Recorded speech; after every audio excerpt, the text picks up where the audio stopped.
اس پورے درس کے حوالے سے ایک بات جو واضح ہے وہ ضروری ہے کہ دیکھیں جس زمانے میں ہم جی رہے ہیں، اس زمانے میں قرآن و حدیث کی تشریح اور جتنی بھی تشریحات ہیں ان کو تبدیل کیا جا رہا ہے۔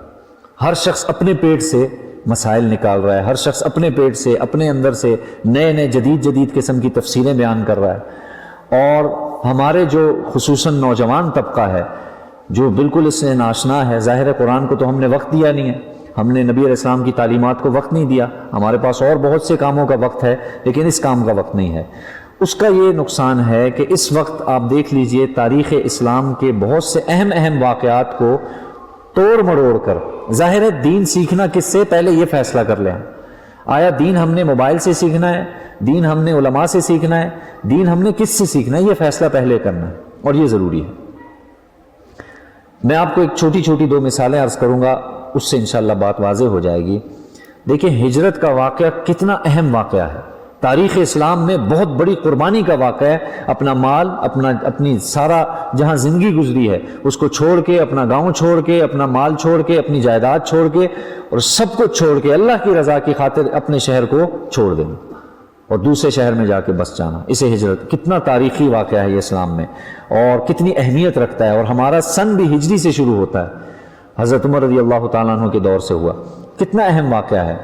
اب اس واقعے کو جب علماء سے ہم سنتے ہیں تو مزید ایمان میں اضافہ ہوتا ہے، مزید انسان کے ایمان میں ترقی ہوتی ہے، مزید محبت بڑھتی ہے کہ بھئی کیسے صحابہ کرام نے اور نبی علیہ السلام نے اپنا سب کچھ قربان کر کے اللہ کے لیے نکل چکے، کتنا بڑا واقعہ ہے۔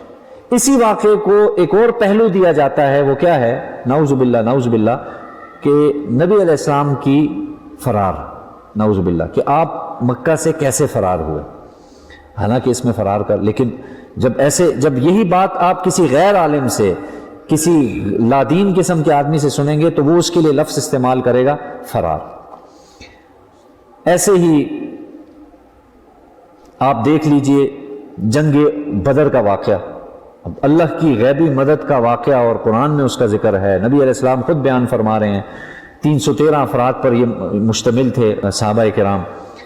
اب اس واقعے کو توڑ مڑوڑ کے اور پھیر کے کیسے بیان کیا جا رہا ہے، غیر عالم۔ جب بدر کا واقعہ علماء بیان کرتے ہیں تو کیا ہوتا ہے، ایمان میں اضافہ ہوتا ہے۔ اور اس دور میں جب نبی علیہ السلام بدر کے لیے نکلے تو چھوٹے چھوٹے بچوں کی یہ خواہش تھی کہ ہم بھی شریک ہو جائیں، اللہ کے رسول ہمیں بھی لے جائیں ساتھ، تاکہ ہم بھی آپ کے ساتھ چلیں اور آپ کے ساتھ شریک ہوں، اور آپ کے ساتھ شریک اور ہم بھی شہید ہو جائیں۔ کتنا اہم واقعہ تاریخ اسلام کا سب سے پہلا غزوہ ہے اور کتنا اہمیت کا حامل ہے۔ اس میں اب لوگ کیا ذکر کر رہے ہیں، جو غیر عالم قسم کے لوگ ہیں، جو اسلام کو بس ایک برائے نام قسم کا اسلام ہے، وہ لوگ کیا پہلو دیتے ہیں، وہ لوگ کہتے ہیں کہ بھئی نعوذ باللہ یعنی نبی علیہ السلام کے پاس افراد ہی نہیں تھے، ٹوٹل 313 لوگ تھے، تو یعنی اس قسم کا پہلو پیش کرتے ہیں کہ آنے والے 313 تھے اور تو تھے ہی نہیں کوئی، نعوذ باللہ من ذالک۔ تو اس قسم کے واقعات جب بھی ہم دیکھتے ہیں، خود فیصلہ کر لے آدمی کہ جب آپ دیکھیں ماحول میں نہیں جڑیں گے نا، اس وقت تک دین کا سیکھنا ممکن نہیں ہے، جب تک کسی ماحول میں نہیں آئیں گے۔ اگر مدارس کی کتابیں آپ اٹھا کے اسکول میں بھی پڑھا دینا پوری کی پوری 8 سالہ، تب بھی وہ بچہ یعنی یوں سمجھ لیجئے عامل نہیں بنے گا، عمل کرنے والا نہیں بنے گا۔ کیوں؟ اس لیے کہ اسے ماحول نہیں ملا۔ مدارس میں کیوں پڑھائی جاتی ہے؟ کیونکہ بچہ جس شخص سے پڑھ رہا ہے وہ خود عمل کرنے والا ہے، وہ جماعت کا اہتمام کرنے والا ہے، وہ تہجد کا اہتمام کرنے والا ہے، وہ دعا کا اہتمام کرنے والا ہے۔ ہم جس کے پاس بچوں کو پڑھانے کے لیے بھیجتے ہیں، کیوں؟ دینی تعلیم، کہ بھئی ایسا شخص ڈھونڈو کہ جو خود عمل کرنے والا۔ ماحول کا بہت بڑا اثر ہوتا ہے۔ تو اس لیے ہمیں یہ فیصلہ کرنا ہوگا کہ اس وقت ہماری موجودہ نسل کو اس پرفتن دور میں باقاعدہ طور پر ان کی 2 چیزوں پر حملہ کیا جا رہا ہے۔ سب سے پہلی چیز ان کے اعمال، یعنی یہ بچہ کسی بھی طریقے سے دین کے راستے پہ نہ چلے، اس کے ہاتھ میں موبائل تھما دو، اس کو سوشل میڈیا پہ لگا دو، اس کو PUBG گیمز میں لگا دو، ان چیزوں میں لگاؤ، اور اس سے آہستہ آہستہ ظاہر ہے فی الوقت ایمان باقی ہے، فی الوقت کیا ہے، اگرچہ وہ گیم کھیل رہا ہے، وہ سوشل میڈیا میں لگا ہے، اس سے اگلا درجہ کیا ہے، جیسے ہی سوشل میڈیا پہ آئے گا اب اسے آپ کس پہ لگا دیں، اب اسے آپ فحاشی پہ لگا دیں، اب نعوذ باللہ یہ گندی قسم کی چیزیں بھی دیکھنے پہ لگ جائے، فی الوقت بھی ایمان باقی ہے۔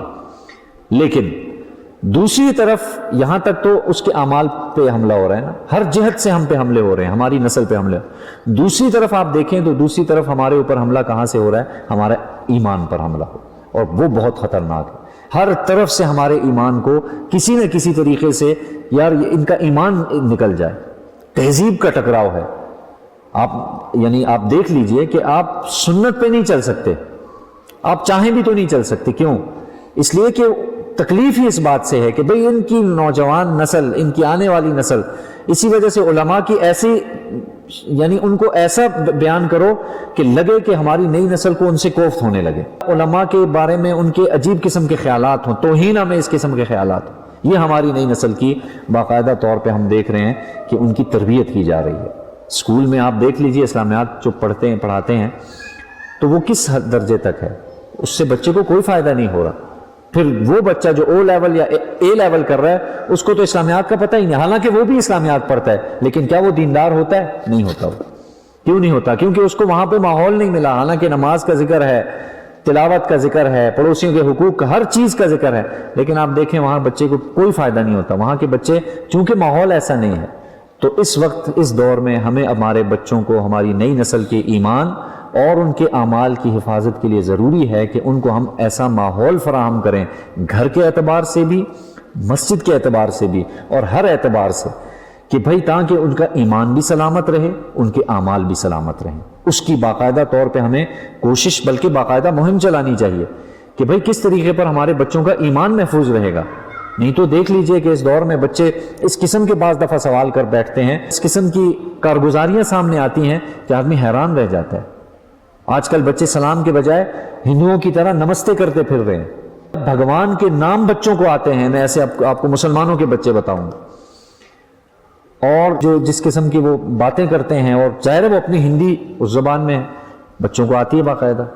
تو اس لیے بھائی ہمیں اس پر سوچنا پڑے گا، اس پر باقاعدہ محنت کرنی پڑے گی. والدین کو خصوصاً کرنی پڑے گی، بچوں کو جوڑنا پڑے گا، مساجد کے ساتھ، مکاتب کے ساتھ، علماء کے ساتھ ہمیں جڑنا پڑے گا. ہماری نوجوان نسل کو جڑنا پڑے گا. نہیں جڑیں گے تباہ و برباد ہو جائیں گے، اور ان کا ایمان بھی خطرے میں ہے. اللہ تعالیٰ سے دعا ہے اللہ تعالیٰ ہم سب کو جو کہا گیا سنا گیا عمل کی توفیق نصیب فرمائے.